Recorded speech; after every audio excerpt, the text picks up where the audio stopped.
Madame, Monsieur, comme vous le savez, mes vœux étaient programmés pour le 7 janvier dans notre salle des fêtes. Ils ont dû être annulés en raison des nouveaux éléments sanitaires que vous connaissez. J'ai donc choisi cette année encore de venir vers vous par cette vidéo et donc de faire par ce moyen une courte présentation des événements remarquables nous concernant, passés et à venir. Pour Maubec, malgré la pandémie et malgré quelques annulations de dernière minute, 2021 s'est achevé avec un maintien relatif des activités et animations organisées par la commune et par les associations. Ainsi, après la deuxième période de confinement, nous avons pu profiter des soirées musicales, des marchés d'été et d'hiver, des conférences et séances de cinéma, du téléthon, du repas de fête des anciens et bien sûr du magnifique feu d'artifice organisé par le comité des fêtes juste avant le passage du Père Noël. 2021 aura été aussi l'année de l'achèvement d'une série de travaux débutés il y a 3 ans. En effet, après les importants travaux de voirie réalisés à Maubec-Coustelet, c'est à Maubec Village que nous avons réalisé les travaux les plus importants. Par la restructuration du parking des Bottonies, ici même, et par l'aménagement routier du chemin du Carrère, permettant ainsi la création d'un nouveau point de ramassage scolaire et la création de 2 nouveaux points de collecte pour les ordures ménagères. Depuis le début de cette période, la crise sanitaire, le travail de gestion communale et intercommunale est toujours aussi soutenu. Aux activités techniques, administratives et prospectives habituelles sont venus s'ajouter l'indispensable assistance aux personnes les plus vulnérables, ainsi que le souci permanent des dispositions sanitaires applicables dans le secteur scolaire ou dans les salles ouvertes au public notamment.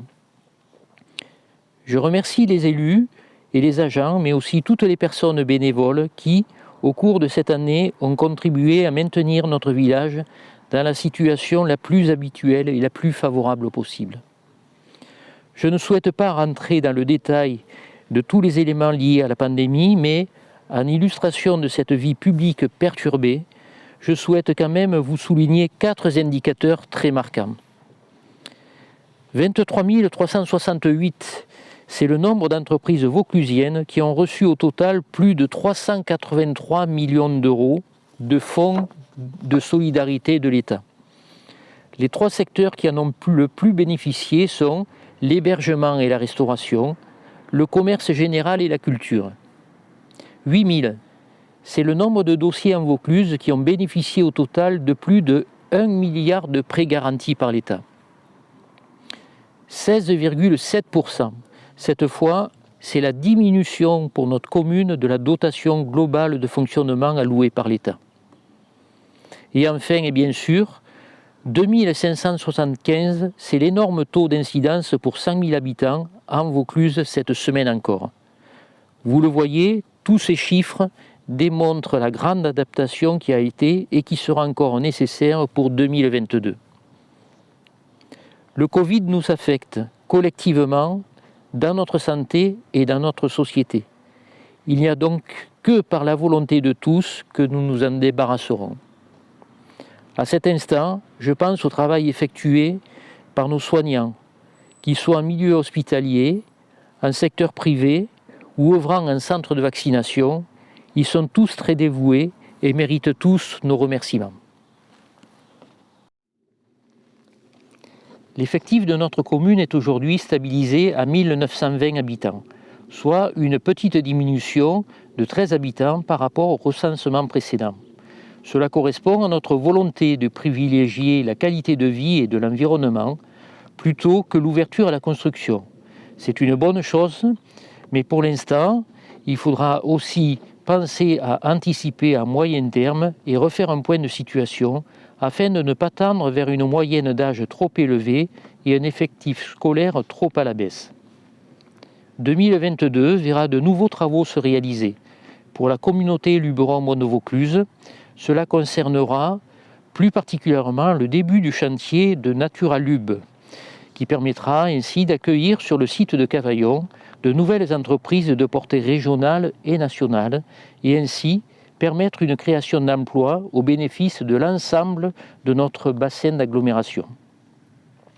Pour le secteur de Coustelet, entre la limite est d'Opède et la limite ouest de Robion, c'est le projet de déviation qui devra retenir toute notre attention.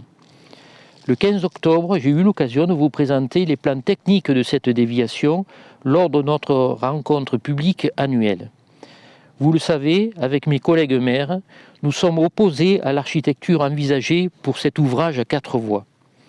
Il est bien trop large et bien trop haut pour une intégration acceptable dans notre paysage local.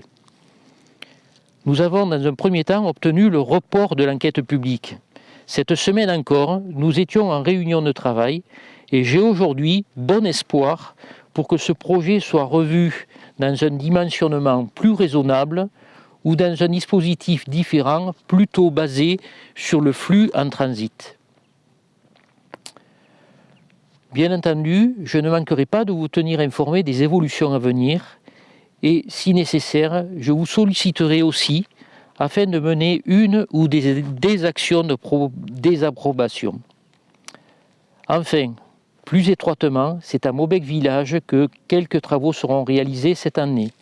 Il s'agira de l'isolation thermique des classes de maternelle, de l'extension du cimetière et de la première partie des aménagements de loisirs prévus en bordure du chemin du Puy du Grand Dau, ici même. Voilà, devant nous s'ouvre une nouvelle année. C'est l'occasion de faire de nouveaux projets et c'est l'occasion de demeurer optimiste et fort en cultivant sagesse et savoir-être. Continuons à respecter les choix et les idées de chacun, protégeons notre patrimoine, soyons solidaires et méritons la chance que nous avons d'habiter dans un si beau village. Chers Maubécois, chers amis, à tous, je vous souhaite une très bonne année.